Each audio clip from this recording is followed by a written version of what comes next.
Dnes to vidíme všetci.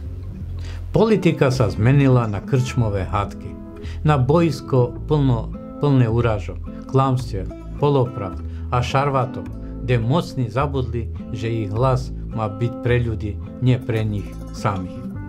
Namiesto debat o budúcnosti počúvame osočovanie. Namiesto plánov počúvame vykrikovanie, kto je horší.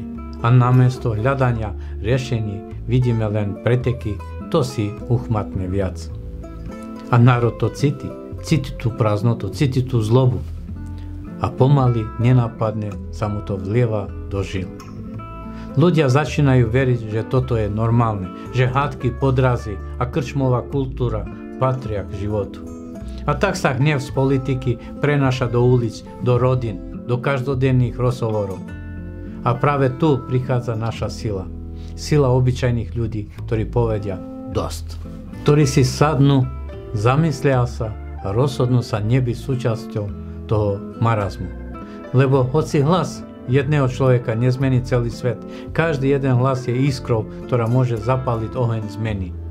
Dnes sa teda pýtajme, akú politiku chcem podporovať? Čo môžem urobiť, aby som nezabudol na hodnotu, slušnosť, pravdu a odvahu? Lebo ak sa vrátime k sebe, svojim srdciam, možno si uvedomíme, že moc patrí tým, ktorí si ju vezmú späť. Nie krikom a podvodom, ale pokojom a odhodlaním.